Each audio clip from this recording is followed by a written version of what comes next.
श्री गणेशाय नमः। जय श्री कृष्ण, राधे राधे। नमस्कार दोस्तों आप सभी को आने वाली रमा एकादशी की हार्दिक शुभकामनाएं।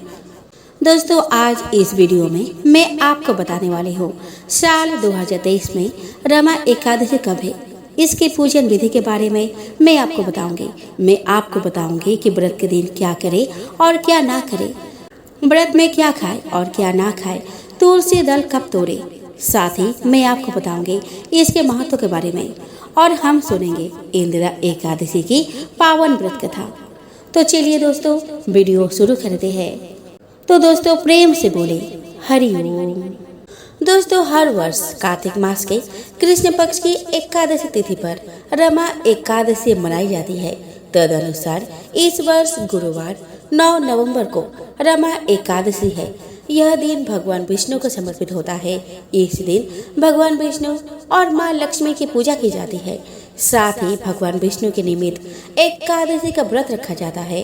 धार्मिक मान्यता है कि रमा एकादशी पर भगवान विष्णु की पूजा करने से साधक को सभी प्रकार के सांसारिक सुखों की प्राप्ति होती है।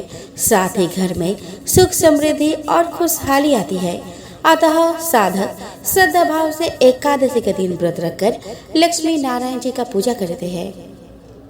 दोस्तों पंचांग के अनुसार कार्तिक माह के कृष्ण पक्ष की एकादशी तिथि 8 नवंबर को प्रातः काल 8:23 से शुरू होकर अगले दिन यानी कि 9 नवंबर को सुबह 10:41 पर समाप्त होगी।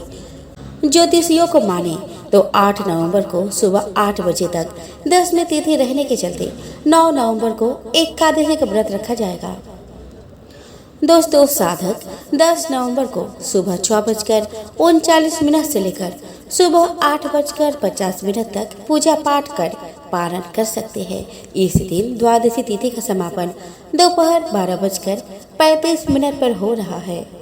दोस्तों 9 नवंबर 2023 को सूर्योदय का समय रहेगा 6:40 पर और वही सूर्यास्त जाएगा 5:40 पर। चंद्र उदय का समय रहेगा 2:52 पर और चंद्रास्त का समय रहेगा 3:22 पर। राहु काल का समय रहेगा 1:33 से 2:55 तक। अभिजीत मुहूर्त का समय रहेगा 11:48 से 12:32 तक। अमृत काल का समय रहेगा 1:58 से 3:44 तक।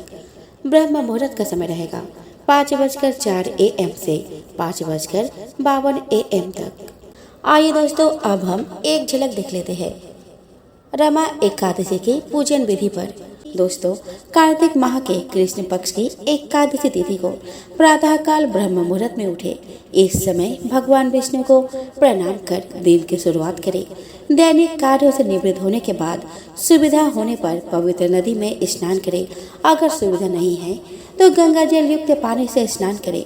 इस समय आचमन कर व्रत संकल्प ले और पीले रंग का वस्त्र धारण करें। अब सबसे पहले भगवान सूर्य को लाल रंग मिश्रित जल से अर्घ्य दे। इसके बाद पूजा गृह में एक चौकी पर भगवान विष्णु और माता लक्ष्मी के चित्र को स्थापित करें। अब कलश स्थापित कर विधिवत भगवान विष्णु की पूजा करें। भगवान विष्णु को पीला रंग अति प्रिय है, अतः पीले रंग का फल फूल केसर मिश्रित खीर अर्पित करें। इस समय विष्णु चालीसा का पाठ और मंत्र जाप करें। पूजा के अंत में आरती कर सुख समृद्धि और आय में वृद्धि हेतु कामना करें। दिन भर उपवास रखें। संध्या काल में आरती अर्चना कर फलहार करें। अगले दिन पूजा पाठ कर व्रत खोले। इस समय जरूरतमंद और योग्य ब्राह्मण को दान अवश्य दे। दोस्तों कार्तिक माह भगवान विष्णु का माह है। इस माह में उनकी पूजा करने का विशेष महत्व है। अब ऐसे में कार्तिक माह की रमा एकादशी का व्रत सभी पापों को नष्ट करने वाला माना जाता है। साथ ही महापाप भी दूर हो जाता है। यह व्रत स्त्रियों के लिए सुख और सौभाग्य वाला माना जाता है। यह व्रत दिवाली से पहले रखी जाती है। दोस्तों इस दिन जो व्यक्ति व्रत रखता है और माता लक्ष्मी के साथ भगवान विष्णु की पूजा अर्चना करता है उसे ऐश्वर्य, धन, कीर्ति, सुख, समृद्धि के आशीर्वाद की प्राप्ति होती है। रमा एकादशी के दिन गीता का पाठ करना बेहद शुभ माना जाता है। साथ ही एकादशी के अगले दिन मंदिर में जाकर दान देने से अक्षय फल की प्राप्ति होती है। दोस्तों दीपावली से पहले माँ लक्ष्मी की पूजा करने का यह अति उत्तम मुहूर्त माना गया है। मान्यता है कि माँ लक्ष्मी का एक नाम रमा भी है और इस एकादशी में श्री हरि के साथ माँ लक्ष्मी की भी पूजा की जाती है, इसीलिए इसे रमा एकादशी के नाम से जानते हैं।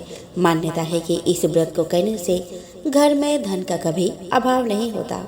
दोस्तों दिवाली से पहले पड़ने वाली रमा एकादशी के दिन दान पुण्य का विशेष महत्व है। इस दिन किया जाने वाला दान हजारों गायों के दान के बराबर होता है। इस दिन जरूरतमंदों को अपने सामर्थ्य के अनुसार दान करना चाहिए। दोस्तों हिंदू धर्म में एकादशी व्रत का काफी महत्व है। हर महीने में 2 एकादशी होती है, लेकिन दोनों के नियम एक ही होते हैं। हर महीने शुक्ल और कृष्ण पक्ष के 11वें दिन एकादशी तिथि आती है। इस दिन कई चीजों को खाने से परहेज किया जाता है। आइए दोस्तों अब हम जानते हैं एकादशी व्रत में क्या खाए और क्या ना खाए। दोस्तों एकादशी व्रत वालों को दशमी के दिन से ही तामसिक वस्तुओं का सेवन नहीं करना चाहिए। एकादशी व्रत के दिन किसी भी तरह के नशीले पदार्थ का सेवन नहीं करना चाहिए। दोस्तों पारण के दिन सात्विक भोजन ही करें।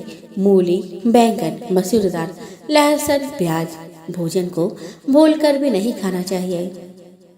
दोस्तों इसके अलावा गाजर, जौ, बैंगन, सेमफली, सलजम, पालक, गोभी का सेवन भी नहीं करना चाहिए। एकादशी के दिन भूलकर भी चावल नहीं खाने चाहिए।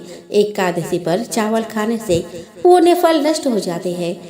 दोस्तों एकादशी पर पान खाना भी वर्जित है, क्योंकि इससे भगवान विष्णु को पूजा में चढ़ाया जाता है। आइए दोस्तों अब जानते हैं एकादशी के दिन क्या करना चाहिए और क्या नहीं करना चाहिए। दोस्तों एकादशी तिथि भगवान विष्णु को प्रिय होती है। अगर संभव हो तो इस पावन दिन व्रत रखें। इस दिन व्रत रखने से भगवान विष्णु का आशीर्वाद प्राप्त होता है। इस पावन दिन भगवान विष्णु के साथ माता लक्ष्मी की पूजा अर्चना भी करनी चाहिए। माता लक्ष्मी की पूजा करने से जीवन में सभी तरह के सुखों की प्राप्ति होती है। धार्मिक मान्यताओं के अनुसार भगवान विष्णु और माता लक्ष्मी की पूजा करने से सभी मनोकामनाएं पूरी हो जाती है। दोस्तों इस पावन दिन सात्विक भोजन करना चाहिए।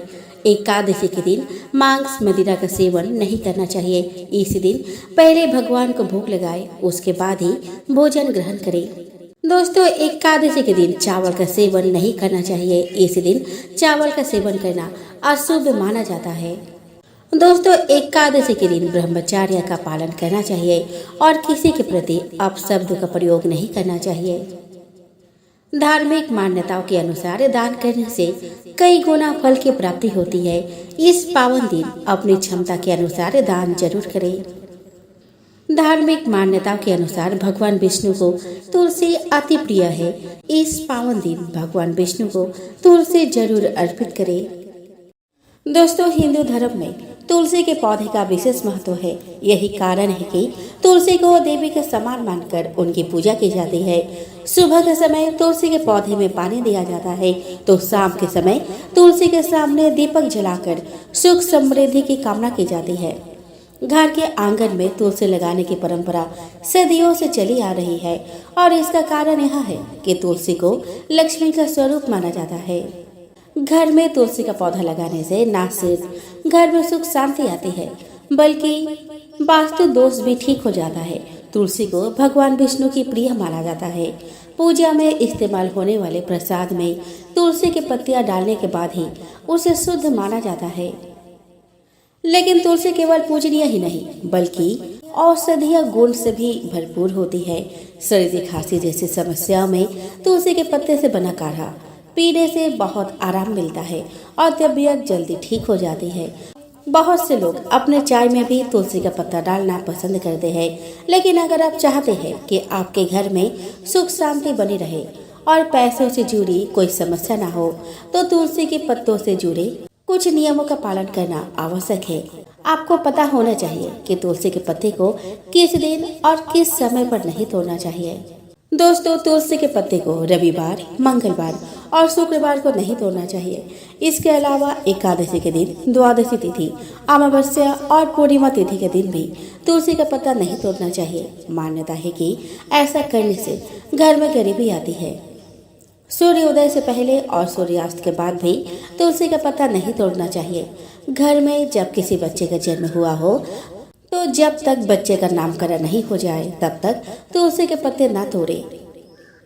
अगर घर में किसी की मृत्यु हो जाए तो 13 दिन तक तुलसी का पत्ता नहीं तोड़ना चाहिए। इसके अलावा सूर्य ग्रहण, चंद्र ग्रहण और संक्रांति के दिन भी तुलसी का पत्ता तोड़ना मना है। बिना स्नान किए या अशुद्ध हाथों से कभी भी तुलसी का पत्ता नहीं तोड़ना चाहिए। ऐसे पत्ते भगवान की पूजा में स्वीकार नहीं किए जाते। दोस्तों, तुलसी के पत्तों को 7 दिनों तक बासी नहीं माना जाता। पत्तियों पर दोबारा पानी छिड़ककर उसे भगवान को अर्पित किया जा सकता है। दोस्तों, इस बार एकादशी गुरुवार को पड़ रही है, इसलिए आप बुधवार को ही सुबह नहा धोकर तुलसी के पत्ते तोड़कर रख लें। दोस्तों, तुलसी को तोड़ते समय यह मंत्र का जाप करें। ओम सुभृदाय नमः, ओम सुप्रभाय नमः, मातस तुलसी गोविंद हृदयानंद कारिणी नारायणस्य पूजा चिनोमि त्वां नमस्तुते। दोस्तों, वैसे तो समाज में महिलाओं के पीरियड्स को लेकर अलग अलग लोगों के अलग अलग विचार है, लेकिन आमतौर पर धारणा यही दिखती है कि पीरियड्स के दौरान महिलाएं अशुद्ध होती है और उन्हें पूजा पाठ या व्रत नहीं करना चाहिए। लेकिन अगर आप धार्मिक शास्त्रों के ठीक से अध्ययन करें तो ऐसा बिल्कुल नहीं है। हाँ, मासिक धर्म को लेकर कई तरह की सलाह जरूर दिए गए हैं कि इस दौरान क्या करें और क्या ना करें। रामायण काल के महान ऋषि श्रृंगी ने भी पीरियड्स के दौरान निर्जला एकादशी करने की अनुमति देते हुए कहा है कि एकादश्यम न भुंजिया नारी दृष्टि राज्यस्यपि। अगर किसी महिला का मासिक धर्म चल रहा हो तो भी उसे एकादशी के दिन भोजन नहीं करना चाहिए। ऋषि आगे कहते हैं, शनेर्वरे रावे संक्रांत्यम ग्रहणे च त्याज्य न एकादशी राजन सर्वदेवेति निश्चयः। एकादशी का व्रत भले ही शनिवार, रविवार, ग्रहण के दिन या संक्रांति के दिन ही क्यों ना हो, कभी भी नहीं छोड़ना चाहिए। मतलब जैसे भी स्थिति हो, एकादशी का व्रत जरूर करना चाहिए। लेकिन पीरियड्स के दौरान एकादशी वह कैसे किया जाए? तो दोस्तों, पीरियड्स के दौरान व्रत कर रहे हो तो सबसे पहले स्वच्छता और पवित्रता का ध्यान जरूर रखें। पूजा के सामग्री को अपने हाथों से स्पर्श न करके किसी और से देवता पर अर्पित करवा दें। भगवान का विग्रह यानी मूर्ति का स्पर्श न करें और न ही उनकी पूजा करें। व्रत के दौरान कोई भी ऐसा कार्य जो भगवान की मूर्ति या पूजा के प्रत्यक्ष जुड़ी हो वो नहीं करनी चाहिए, जैसे कि भगवान के लिए भोग बनाना, पूजा की थाली सजाना, फूल माला बनाना, पूजा के बर्तनों को छूना या धोना, आरती का सामान लाकर देना। व्रत का संकल्प लेने से पहले ब्रह्म मुहूर्त में स्नान कर ले, अपने बाल अवश्य धोए, स्वच्छ पवित्र वस्त्र धारण करें। अगर सुविधा हो तो भगवान की मंगल आरती के दर्शन कर ले और उसके बाद व्रत का संकल्प ले। दूर से भगवान को प्रणाम कर सकते हैं और मन में मंत्रों का जाप कर सकते हैं।